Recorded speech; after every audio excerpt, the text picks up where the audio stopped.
भाजपा के स्थापना दिवस पर पीएम मोदी उत्तराखंड के कार्यकर्ताओं से करेंगे वर्चुअल संवाद। केंद्र सरकार की उपलब्धियों पर की जाएगी चर्चा। काशी उज्जैन की तर्ज पर बनेगा हर की पैड़ी और ऋषिकेश कॉरिडोर। सीएम ने पीएम मोदी को बताई योजना। 6 अप्रैल को केंद्रीय मंत्री नितिन गडकरी का देहरादून दौरा। दिल्ली देहरादून एक्सप्रेसवे का करेंगे निरीक्षण।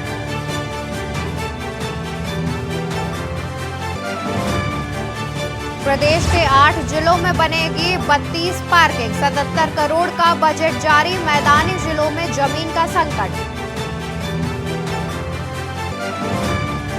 चारधाम यात्रा के लिए 10 लाख श्रद्धालु कर चुके पंजीकरण। सत्यापन के बाद ही मिलेगा दर्शन करने का टोकन। पहाड़ से मैदान तक बदला मौसम। ऊंची चोटियों पर बर्फबारी। निचले इलाकों में छाए बादल। आप देख रहे हैं के न्यूज, खबरों का सारथी। नमस्कार, मैं हूं अवंतिका अवस्थी। बात करते हैं उत्तराखंड खबरों की। राज्य सरकार ने उत्तराखंड के विभिन्न शहरों में नई पार्किंग व्यवस्था लागू करने का फैसला किया है। सरकार 46 नई पार्किंग बनाने की तैयारी कर रही है। पार्किंग के लिए 122 करोड़ रुपए का बजट मंजूर किया गया है। पार्किंगों की कुल क्षमता 7,000 वाहन बताई जा रही है। शहरी विकास मंत्री प्रेमचंद अग्रवाल ने विधानसभा में प्रेस कॉन्फ्रेंस कर बताया कि 46 पार्किंग में से 18 parking multi storey, 14 surface parking, 3 tunnel parking और 11 अन्य पार्किंग का काम शुरू होने जा रहा है। पार्किंग प्रोजेक्टों पर जल्द काम शुरू होना है और 2 साल के भीतर पूरा करने का लक्ष्य रखा गया है। पार्किंगों के लिए 122 करोड़ रुपए का बजट तय किया गया है और बजट में पार्किंग के नए प्रस्तावों के लिए 100 करोड़ रुपए अतिरिक्त भी मंजूर किए हैं। उन्होंने कहा कि सभी जिलाधिकारियों, विकास प्राधिकरणों से पार्किंग के प्रस्ताव मांगे गए हैं। प्रस्तावों के अनुसार ही सरकार बजट जारी करेगी।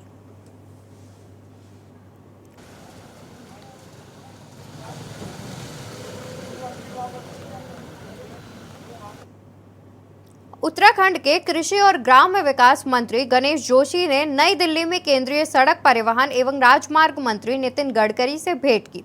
मंत्री गणेश जोशी ने केंद्रीय मंत्री नितिन गडकरी से देहरादून से केमाड़ी मोटर मार्ग का चौड़ीकरण, सुधारीकरण कराने का अनुरोध किया। उन्होंने केंद्रीय मंत्री गडकरी को अवगत कराया कि देहरादून से केमाड़ी मोटर मार्ग देहरादून मसूरी मोटर मार्ग के वैकल्पिक मार्ग के तौर पर प्रयोग किया जाता है। पहाड़ों की रानी मसूरी में वर्ष भर सैलानियों का आवागमन होता है और अप्रैल से नवंबर तक गंगोत्री, यमुनोत्री के लिए भी यह मार्ग यात्रा रूट के तौर पर प्रयोग किया जाता है। मंत्री ने कहा, देहरादून से केमाड़ी मोटर मार्ग का चौड़ीकरण किए जाने से देहरादून मसूरी मार्ग पर लगने वाले जाम से निजात मिलेगी और सैलानियों, श्रद्धालुओं सहित स्थानीय लोगों को भी लाभ होगा। केंद्रीय सड़क परिवहन राजमार्ग मंत्री नितिन गडकरी ने सकारात्मक आश्वासन देते हुए शीघ्र मामले में कार्रवाई का आश्वासन दिया। मंत्री गणेश जोशी ने मसूरी के लिए स्वीकृत लगभग 3 किलोमीटर लंबी टनल के शिलान्यास के लिए केंद्रीय मंत्री नितिन गडकरी को उत्तराखंड आने का निमंत्रण दिया। केंद्रीय मंत्री नितिन गडकरी ने शीघ्र ही टनल के शिलान्यास के लिए उत्तराखंड आने का भरोसा दिया है।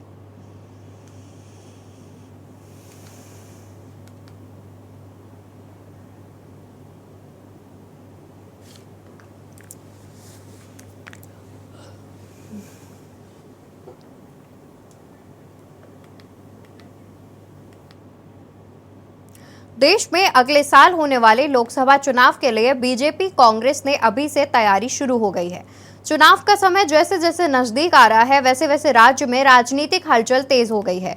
अभी 2 दिन पहले केंद्रीय गृह मंत्री अमित शाह और केंद्रीय स्वास्थ्य मंत्री मनसुख मांडविया ने उत्तराखंड का दौरा कर राज्य को करोड़ों योजनाओं की सौगात दी। एक तरफ जहां केंद्र के मंत्रियों का दौरा उत्तराखंड में शुरू हो गया है, तो दूसरी तरफ राज्य के नेताओं की भी दिल्ली दौड़ शुरू हो गई है।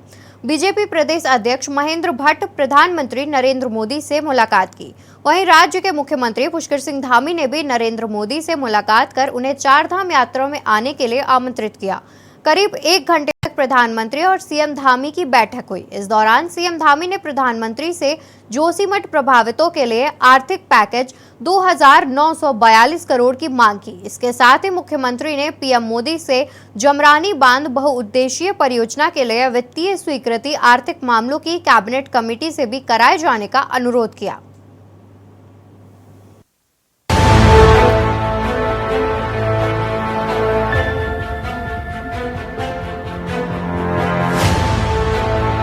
उत्तराखंड में अगले साल होने वाले लोकसभा चुनाव को फतेह करने के लिए बीजेपी ने अभी से तैयारी शुरू कर दी है।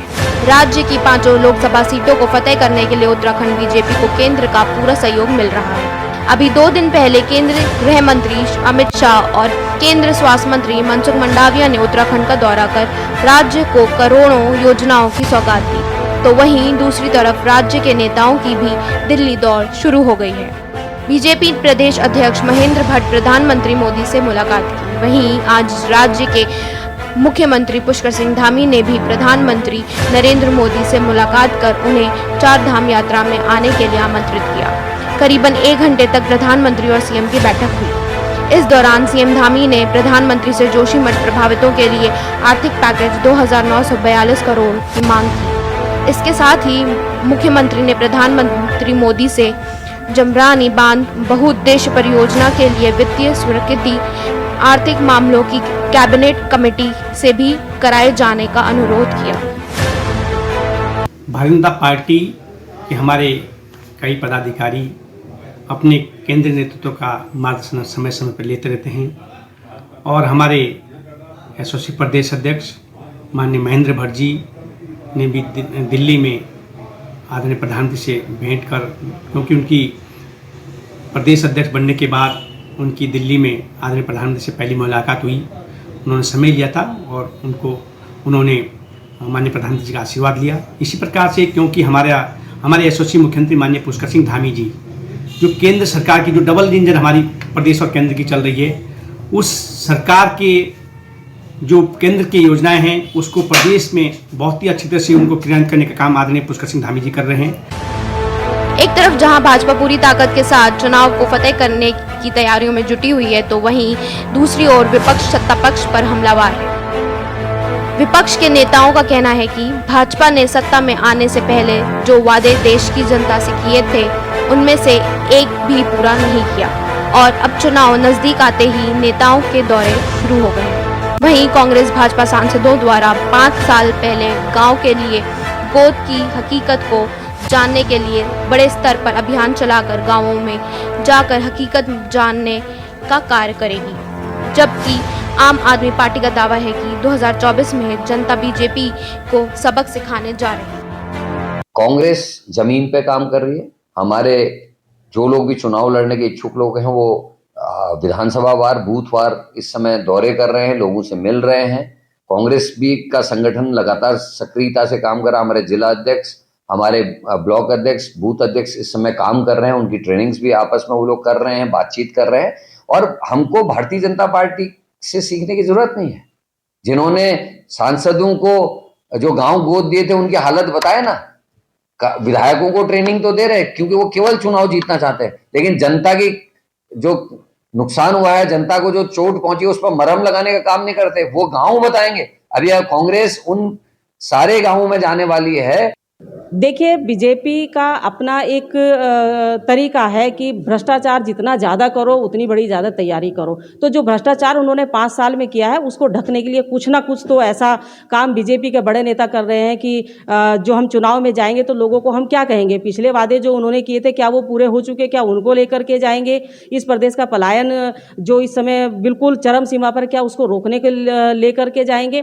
तो भाजपा ने ऐसा कोई काम नहीं किया जिसको वो जनता के बीच में लेकर के जाएंगे, बल्कि नए जुमलों को, नए वादों को जन्म देने के लिए दिल्ली के आवागमन का चक्कर कट रहे हैं और दोबारा से फिर देश की जनता को भ्रमित करने के लिए केंद्र से सेंटर के लोग और उत्तराखंड के लोग एक मुहिम चलाने की बात कर रहे हैं। तो मुझे लगता है कि इस बार भाजपा को मुंह की खानी पड़ेगी और इस समय परिवर्तन होगा और उत्तराखंड से भी 5 सीट भाजपा हारने जा रही है। कुल मिलाकर 2024 के लोकसभा चुनाव को जीतने के लिए सभी राजनीतिक दल पूरी ताकत लगा रहे हैं, लेकिन ये तो वक्त ही बताएगा कि जनता किसको जीत का स्वाद चखाती है और किसको हार से सामना कराती है। बहरहाल इन सब के बीच देखना होगा क्या चुनावी साल में केंद्रीय राज्य की जनता को डबल इंजन की ताकत का एहसास कराएगा? क्या बीजेपी नेताओं के दौरे चुनाव में भाजपा को जीत दिला पाएगा? क्या कांग्रेस सांसदों के गोद लिए गांव में जाकर सही हकीकत को जनता को समझा पाएगी? ऐसे अनगिनत सवाल हैं जिसके जवाब का सबको इंतजार है। देहरादून से के न्यूज़ इंडिया के लिए अंकित काला की रिपोर्ट।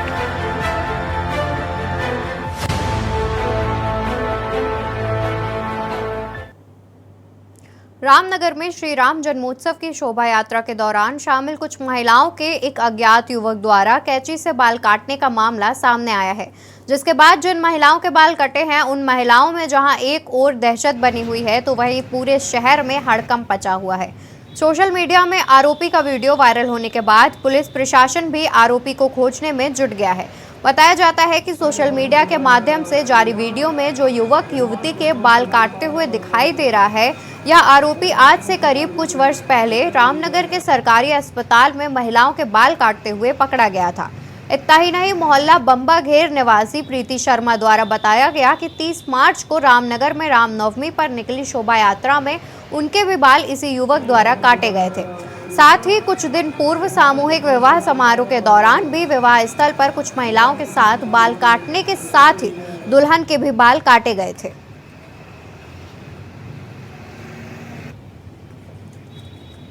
देखो तो खड़े थे पीछे से, मेरे पीछे से खड़ा था वो। तो मैंने जैसे देखा पीछे मुड़ का तो उसने हाथ में उसके बाल थे, तो मैंने उसे पकड़ने की कोशिश करी। 2-3 थप्पड़ भी मारे खींचे मैंने उसके, मेरे मुँह पे बाल फेंक के भाग गया। मेरे बाल मुझे फेंक के भाग गया था। क्या करा उसने आपके बाल?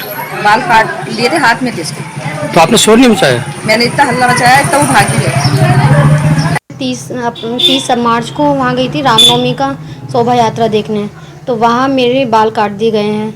और फिर कल वो भी बालाजी जयंती में थी तो उसमें भी कुछ लड़कियों के बाल काटे हैं और यही लड़का था जिसने मेरे से टकराया और मेरे बाल काटे हैं। और कुछ लड़कियों के जो बाल काटे हैं, कल ये पकड़ा भी गया था वहाँ और मारा भी इसको खूब, लेकिन ये छुट के भाग गया वहाँ से। बाल काटे को कैसा लग रहा है आपको? कि कोई बहुत दुख हो रहा है, बाल भी काट दिए, बहुत लंबे लंबे बाल थे और सब काट दिए। दिवस शोभा यात्रा में कुछ महिलाओं की चोटी के बाल कटने से हड़कंप मच गया। आपको बताते थे कि बीती रात्रि हनुमान जन्म उत्सव पर जब शोभा यात्रा निकल रही थी तो कुछ महिलाओं के अज्ञात व्यक्ति द्वारा एक चोटी काट ली गई, जिसके लिए वहां हड़कंप मच गया।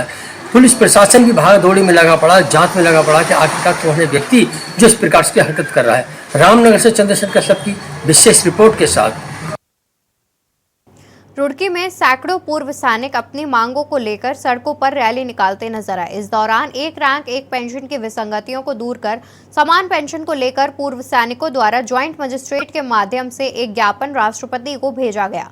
दरअसल सैकड़ों पूर्व सैनिक हाथों में बैनर लेकर जोरदार नारेबाजी करते हुए ज्वाइंट मजिस्ट्रेट कार्यालय पर पहुंचे, जहां उन्होंने ज्वाइंट मजिस्ट्रेट अभिनव शाह को एक ज्ञापन सौंपा। ज्ञापन में पूर्व सैनिक इंद्रपाल सिंह ने कहा कि पूर्व सैनिक जीसीओ ऑनररी मांग के समस्त सेनानी आज अपने आप को अत्यधिक अपमानित महसूस कर रहे हैं। लंबी प्रतीक्षा के बाद भारत सरकार 2014 में 1 रैंक 1 पेंशन की घोषणा कर उसकी बकाया राशि का भुगतान भी कर दिया, लेकिन उसमें बड़े पैमाने पर विसंगतियां हैं, जिसे दूर करने के लिए 2 कमेटियां बनाई गई थी, लेकिन उन कमेटियों द्वारा पूर्व सैनिकों की पेंशन भी कोई बढ़ोतरी नहीं की गई, जिससे सैनिकों में निराशा है।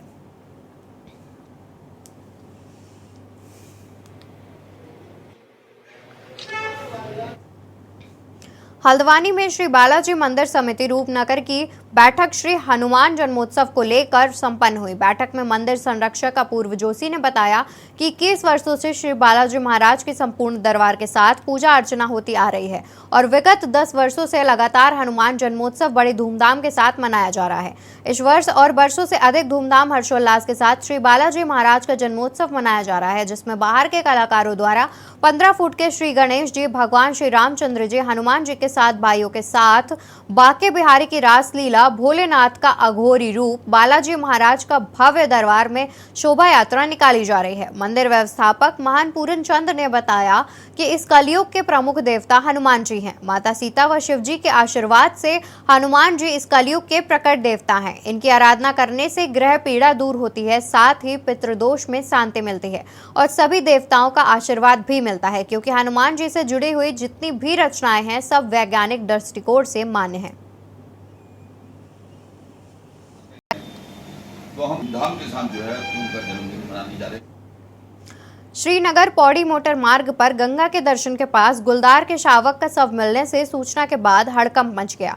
यहां से आवाजाही कर रहे यात्री भी वाहन रोककर गुलदार के बच्चे को देखने लगे, जिससे गंगा दर्शन के पास भारी भीड़ जमा हो गई। इसकी सूचना प्रशासन को मिलने के बाद मौके पर पहुंची वन विभाग, पुलिस व तहसील प्रशासन ने भीड़ को हटाते हुए शव को कब्जे में लिया।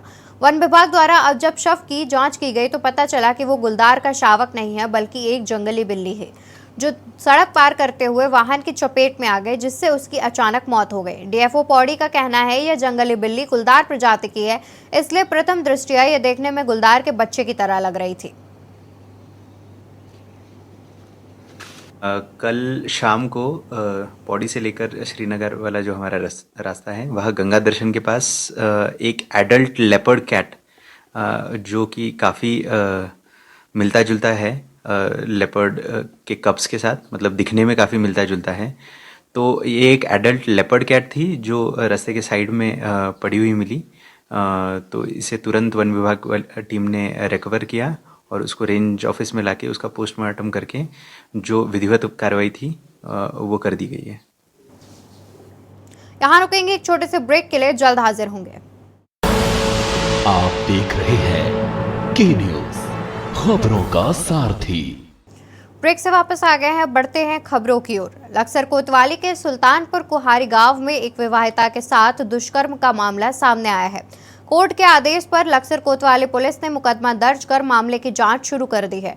पीड़ित महिला ने न्यायालय को पत्र देकर बताया कि जून 2017 में पड़ोस में रहने वाले एक युवक ने घर में घुसकर उसके साथ दुष्कर्म किया और अश्लील वीडियो भी बनाई। उसके बाद उसने वीडियो वायरल करने की धमकी देकर कई बार दुष्कर्म किया। पीड़िता की शादी भी हो जाने के बाद आरोपी उसे परेशान करता था।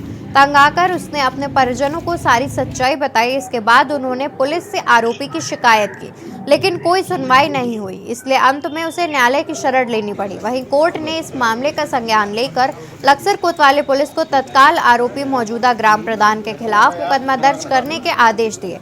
लक्सर के सीईओ मनोज ठाकुर ने बताया कि कोर्ट के आदेश पर आरोपी के खिलाफ पॉक्सो एक्ट और दुष्कर्म की धाराओं में मुकदमा दर्ज कर लिया जाएगा।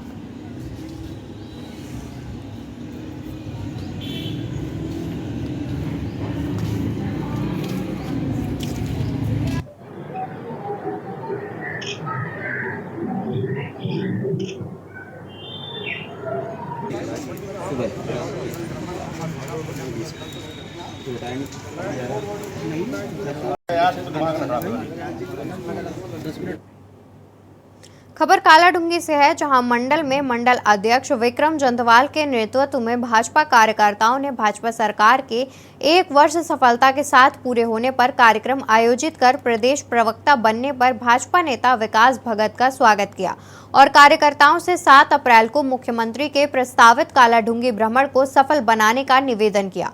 इस अवसर पर भाजपा प्रवक्ता विकास भगत ने कहा कि मुख्यमंत्री पुष्कर सिंह धामी का 1 वर्ष का कार्यकाल सफल और बेमिसाल रहा है। आपको बता दें कि विकास ने कार्यकर्ताओं से 7 अप्रैल को मुख्यमंत्री पुष्कर सिंह धामी के दौरे को सफल बनाने की अपील की और भाजपा प्रवक्ता विकास भगत ने कहा कि मुख्यमंत्री पुष्कर सिंह धामी के प्रयासों से G20 समिट उत्तराखंड में सफलतापूर्वक आयोजित हुआ है, जो कांग्रेस के गले से नीचे नहीं उतर रहा।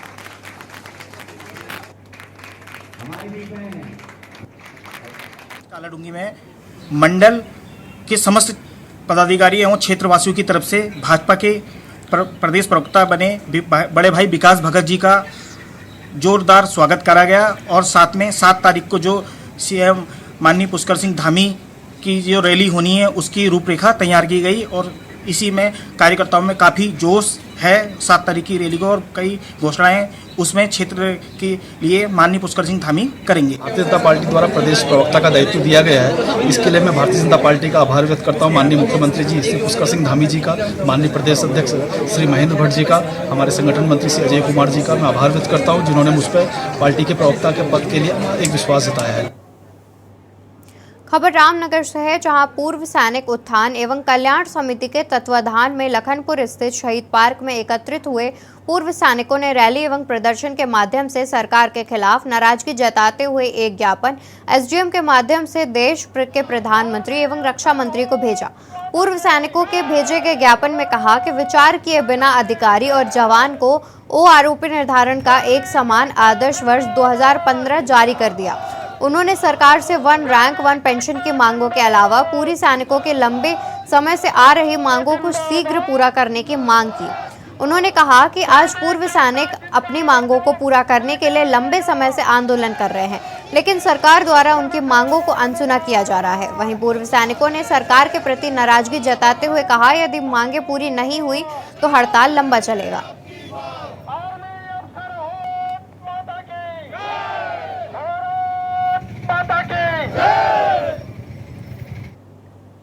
काशीपुर में आईपीएल के सीजन की शुरुआत होते ही शहर में सट्टेबाजी का कारोबार शुरू हो गया है। कहीं ऑनलाइन तो कहीं ऑफलाइन के माध्यम से लोगों को सट्टा खिलवाया जा रहा है। वरिष्ठ पुलिस अधीक्षक के आदेशानुसार सट्टेबाजी पर अंकुश लगाने के लिए पुलिस पूरी तरह मुस्तैद दिखाई दे रही है। मुखबिर से मिली सूचना के आधार पर सट्टेबाजी पर अंकुश लगाते हुए पुलिस को उस समय बड़ी सफलता हाथ लगी जब 15 सट्टेबाज दोराहा के समीप महाराजा होटल के अंदर सट्टेबाजी के खेल को अंजाम दे रहे थे। एसआई विक्रम सिंह धामी अपनी टीम के साथ मौके पर पहुंचे और सभी सट्टेबाजों को गिरफ्तार किया। इस दौरान उनके पास 1.5 लाख रुपए नगद एवं ताश भी बरामद हुए। सभी सट्टेबाजों को गिरफ्तार कर कोतवाली लाया गया, जिन पर उचित कार्रवाई करते हुए सभी सट्टेबाजों को न्यायालय भेज दिया गया है। देखिए, वरिष्ठ पुलिस अधीक्षक उधम सिंह नगर महोदय द्वारा जुआ और सट्टे के खिलाफ एक अभियान चलाने के निर्देश निर्गत किए गए हैं, जिसके क्रम में कल दिनांक 1/4/2023 को मुखबिर की सूचना पर उनके द्वारा सूचना दी गई कि ये महाराजा पैलेस जो दोराहे पर होटल है उसमें जो है कुछ व्यक्ति जो है जुआ खेल रहे हैं। इस पर हमारे एसएसआई विक्रम धामी के द्वारा एक टीम गठित की गई। मैं भी सही मौके पर गया था बाद में। तो इन्होंने उस पैलेस में महाराजा पैलेस में जो छापामारी की तो उसके 2 मंजिली भवन में जो है 15 लोग जुआ खेलते हुए पाए गए, जिनके पास से जो है 2 ताश की गड्डी और 5,01,500 रुपया नगद और कुछ जुए से संबंधित और भी जो है सामान उनसे बरामदगी हुई है। जिस संबंध में कल हमारे थाने में, ये बाजपुर थाने में एक अभियोग पंजीकृत किया गया है। खबरों में फिलहाल इतना ही। आप बने रहिए के न्यूज के साथ। आप देख रहे हैं के न्यूज, खबरों का सारथी।